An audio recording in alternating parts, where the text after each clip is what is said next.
नमस्कार, welcome to career education. Career education में आप सभी का स्वागत है। दोस्तों, आज हम लोग प्रैक्टिस सेट 20 पर बात करेंगे, जिसमें railway NTPC and group D का प्रीवियस ईयर क्वेश्चन रहेगा। हाँ दोस्तों, आप बिल्कुल सही सुने, railway NTPC and group D का प्रीवियस ईयर क्वेश्चन रहेगा। दोस्तों, इस चैनल पर टोटली प्रीवियस ईयर क्वेश्चन कराया जाता है। आप कोई भी एग्जाम का तैयारी कर रहे हों, उस एग्जाम का प्रीवियस ईयर क्वेश्चन इस चैनल पर कराया जाता है। तो अगर आपको प्रीवियस ईयर क्वेश्चन का तैयारी करना है तो आप इस चैनल को सब्सक्राइब कर करके इस चैनल से जुड़िए और आप मेरे साथ प्रीवियस ईयर क्वेश्चन का तैयारी कीजिए। ओके दोस्तों, चलिए बिना देरी किए हुए क्वेश्चन देखते हैं। 1 नंबर क्वेश्चन कह रहा है कि सौर कुकर के अंदर का रंग क्या होता है। सौर कुकर के अंदर का रंग क्या होता है दोस्तों? 4 ऑप्शन दिया है, इसमें से चुन करके आपको बताना है कि सौर कुकर के अंदर का रंग क्या होता है। तो सौर कुकर के अंदर का रंग काला होता है। कैसा होता है दोस्तों? काला होता है। तो ऑप्शन सी जो है वो आपका सही उत्तर हो जाएगा। ओके दोस्तों, चलिए नेक्स्ट क्वेश्चन देखते हैं।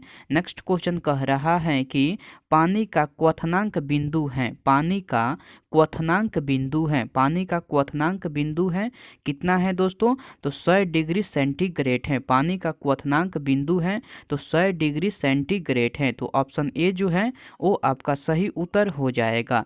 दोस्तों, अगर आपको इसका पीडीएफ चाहिए तो टेलीग्राम पर जाइए, वहाँ करियर एजुकेशन सर्च कर करके उस ग्रुप में ऐड हो जाइए, वहाँ से आपको इसका पीडीएफ मिल जाएगा। या मैं डिस्क्रिप्शन में भी लिंक दे दूंगा पीडीएफ का, वहाँ से भी आपको पीडीएफ मिल जाएगा। ओके दोस्तों, चलिए नेक्स्ट क्वेश्चन देखते हैं। नेक्स्ट क्वेश्चन कह रहा है कि जल का वाष्पीकरण होता है। जल का वाष्पीकरण होता है तो समस्त तापमानों पर। कितना तापमानों पर होता है दोस्तों? समस्त तापमानों पर जल का वाष्पीकरण होता है। दोस्तों, मैं क्वेश्चन फिर से रिपीट कर दे रहा हूं क्योंकि क्वेश्चन इंपॉर्टेंट है। जल का वाष्पीकरण होता है तो समस्त तापमानों पर होता है। तो ऑप्शन सी जो है वो आपका सही उत्तर हो जाएगा। ओके दोस्तों, चलिए नेक्स्ट क्वेश्चन देखते हैं। नेक्स्ट क्वेश्चन कह रहा है कि मिट्टी के बर्तन में रखा जल गर्मियों में भी डैश के कारण ठंडा रहता है। मिट्टी के बर्तन में रखा जल गर्मियों में भी डैश के कारण ठंडा रहता है। तो वाष्पन के कारण ठंडा रहता है। किस कारण से ठंडा रहता है दोस्तों? तो वाष्पन के कारण ठंडा रहता है। तो ऑप्शन डी जो है वो आपका सही उत्तर हो जाएगा। दोस्तों, अभी तक आप इस चैनल को सब्सक्राइब नहीं किए हैं तो इस चैनल को अभी सब्सक्राइब कर दीजिए और वीडियो को लाइक कर दीजिए और इस वीडियो को अपने दोस्तों के साथ भी शेयर कीजिए ताकि उनको भी बेनिफिट हो। ओके दोस्तों, चलिए नेक्स्ट क्वेश्चन देखते हैं। नेक्स्ट क्वेश्चन कह रहा है कि रेफ्रिजरेटर निम्नलिखित में से किस सिद्धांत पर काम करता है। रेफ्रिजरेटर निम्नलिखित में से किस सिद्धांत पर काम करता है। 4 ऑप्शन दिया है, इसमें से आपको चुन करके बताना है कि रेफ्रिजरेटर किस सिद्धांत पर काम करता है। तो रेफ्रिजरेटर जो है वह वाष्पीकरण के सिद्धांत पर काम करता है। किस सिद्धांत पर काम करता है दोस्तों? तो वाष्पीकरण के सिद्धांत पर काम करता है। तो ऑप्शन डी जो है वो आपका सही उत्तर हो जाएगा। दोस्तों, यह क्वेश्चन कितना इम्पोर्टेंट है आपको यहाँ से पता चल जा रहा होगा। देखिए, यह सारा क्वेश्चन कितना बार एग्जाम में रिपीट किया हुआ क्वेश्चन है। तो आप एक एक सवाल का इम्पोर्टेंट समझिए और अच्छे से पढ़ाई कीजिए। ओके दोस्तों, चलिए नेक्स्ट क्वेश्चन देखते हैं। नेक्स्ट क्वेश्चन कह रहा है कि नेक्स्ट क्वेश्चन कह रहा है कि वह तापमान क्या कहलाता है जब एक ठोस वस्तु वायुमंडलीय दाब पर पिघल कर द्रव बन जाती है। मैं क्वेश्चन फिर से रिपीट कर दे रहा हूँ। वह तापमान क्या कहलाता है जब एक ठोस वस्तु वायुमंडलीय दाब पर पिघल कर द्रव बन जाती है। तो उसे गलनांक कहा जाता है। क्या कहा जाता है दोस्तों? उसे गलनांक कहा जाता है। तो ऑप्शन ए जो है वो आपका सही उत्तर हो जाएगा। ओके दोस्तों, चलिए नेक्स्ट क्वेश्चन देखते हैं। नेक्स्ट क्वेश्चन कह रहा है जिस तापमान पर तरल अपनी तरल अवस्था से ठोस अवस्था में परिवर्तित होता है उसे क्या कहा जाता है। उसे क्या कहा जाता है? तो उसे हिमांक बिंदु कहा जाता है। क्या कहा जाता है दोस्तों? उसे हिमांक बिंदु कहा जाता है। दोस्तों, मैं क्वेश्चन फिर से रिपीट कर दे रहा हूँ क्योंकि क्वेश्चन इंपॉर्टेंट है और रिपीट होने की मैक्सिमम चांस है। दोस्तों, क्वेश्चन कह रहा है कि जिस तापमान पर तरल अपनी तरल अवस्था से ठोस अवस्था में परिवर्तित होता है उसे डैश कहा जाता है, उसे क्या कहा जाता है दोस्तों? तो उसे हिमांक बिंदु कहा जाता है। उसे क्या कहा जाता है दोस्तों? उसे हिमांक बिंदु कहा जाता है। तो ऑप्शन बी जो है वो आपका सही उत्तर हो जाएगा। ओके दोस्तों, चलिए नेक्स्ट क्वेश्चन देखते हैं। नेक्स्ट क्वेश्चन कह रहा है कि 257 डिग्री सेंटीग्रेड पर जल की भौतिक स्थिति क्या है? 257 डिग्री सेंटीग्रेड पर जल की भौतिक स्थिति क्या है दोस्तों? तो गैसीय स्थिति है। कैसी स्थिति होगी दोस्तों? गैसीय स्थिति होगी। तो ऑप्शन बी जो है वो आपका सही उत्तर हो जाएगा। मैं क्वेश्चन फिर से रिपीट कर दे रहा हूँ। क्वेश्चन कह रहा है कि 257 डिग्री सेंटीग्रेड पर जल की भौतिक स्थिति क्या है? तो गैसीय स्थिति होगी। कैसी स्थिति होगी दोस्तों? गैसीय स्थिति होगी। तो ऑप्शन बी जो है वो आपका सही उत्तर हो जाएगा। ओके दोस्तों, चलिए नेक्स्ट क्वेश्चन देखते हैं। दोस्तों अभी तक आप इस चैनल को सब्सक्राइब नहीं किए हैं तो इस चैनल को सब्सक्राइब कर दीजिए और वीडियो को अपने दोस्तों के साथ अपने ग्रुप में ज़रूर शेयर कीजिए। ओके दोस्तों, चलिए नेक्स्ट क्वेश्चन देखते हैं। नेक्स्ट क्वेश्चन कह रहा है कि पानी का क्वथनांक यानी कि बॉइलिंग पॉइंट डैश है। पानी का क्वथनांक यानी कि बॉइलिंग पॉइंट डैश है। क्या है दोस्तों? तो 212 डिग्री फ़ारेनहाइट है। कितना है दोस्तों? 212 डिग्री फ़ारेनहाइट है। मैं क्वेश्चन फिर से रिपीट कर दे रहा हूँ। पानी का क्वथनांक यानी कि बॉइलिंग पॉइंट डैश है। क्या है दोस्तों? 4 ऑप्शन दिया है, इसमें से चुन करके बताना है आपको कि पानी का क्वथनांक यानी कि बॉइलिंग पॉइंट क्या है। तो 212 डिग्री फ़ारेनहाइट है। ऑप्शन बी जो है वो आपका सही उत्तर हो जाएगा। ओके दोस्तों, चलिए नेक्स्ट क्वेश्चन देखते हैं। नेक्स्ट क्वेश्चन कह रहा है कि हिमीकरण। क्या क्वेश्चन कह रहा है दोस्तों? हिमीकरण यानी कि फ्रीजिंग तापमान पर पानी की पाइप फट जाते हैं। हिमीकरण यानी कि फ्रीजिंग तापमान पर पानी के पाइप फट जाते हैं। ऐसा डैश के कारण होता है। ऐसा किस कारण से होता है? मैं क्वेश्चन फिर से रिपीट कर दे रहा हूँ। हिमीकरण यानी कि फ्रीजिंग तापमान पर पानी के पाइप फट जाते हैं। ऐसा डैश के कारण होता है। ऐसा किस कारण से होता है दोस्तों? तो एक्सपेंशन के कारण से होता है। ऐसा किस कारण से होता है दोस्तों? तो एक्सपेंशन के कारण से होता है। तो ऑप्शन ए जो है वो आपका सही उत्तर हो जाएगा। मैं उम्मीद करता हूँ कि आपको क्वेश्चन समझ में आया होगा और यह सारा क्वेश्चन याद हो रहा होगा। ओके दोस्तों, चलिए नेक्स्ट क्वेश्चन देखते हैं। नेक्स्ट क्वेश्चन कह रहा है कि पानी का क्वथनांक बिंदु यानी कि बॉइलिंग पॉइंट केल्विन पैमाने में क्या होगा? पानी का क्वथनांक बिंदु यानी कि बॉइलिंग पॉइंट केल्विन पैमाने में क्या होगा? तो 373 केल्विन होगा। क्या होगा दोस्तों? 373 केल्विन होगा। तो ऑप्शन सी जो है वो आपका सही उत्तर हो जाएगा। मैं क्वेश्चन फिर से रिपीट कर दे रहा हूँ क्योंकि क्वेश्चन बार बार रिपीट किया हुआ क्वेश्चन है और आगे भी रिपीट करने की मैक्सिमम चांस है। क्वेश्चन कह रहा है कि पानी का क्वथनांक बिंदु यानी कि बॉइलिंग पॉइंट केल्विन पैमाने में क्या होगा? केल्विन पैमाने में आपको बताना है। तो 373 केल्विन हो जाएगा। ऑप्शन सी जो है वो आपका सही उत्तर हो जाएगा। ओके दोस्तों, चलिए नेक्स्ट क्वेश्चन देखते हैं। नेक्स्ट क्वेश्चन कह रहा है कि उष्णता यानी कि हीट, उष्णता यानी कि हीट से संबंधित भौतिक विज्ञान की शाखा को क्या कहते हैं? उष्णता यानी कि हीट से संबंधित भौतिक विज्ञान की शाखा को क्या कहते हैं?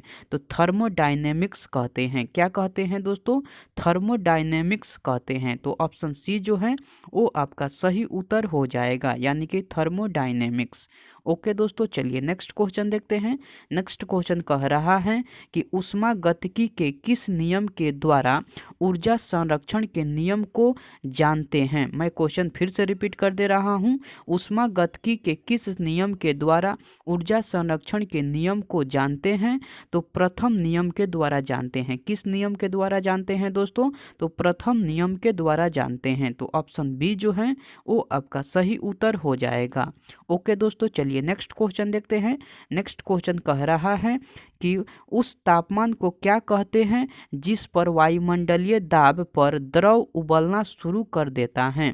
उस तापमान को क्या कहते हैं जिस पर वायुमंडलीय दाब पर द्रव उबलना शुरू कर देता है? तो उसे क्वथनांक कहते हैं। क्या कहते हैं दोस्तों?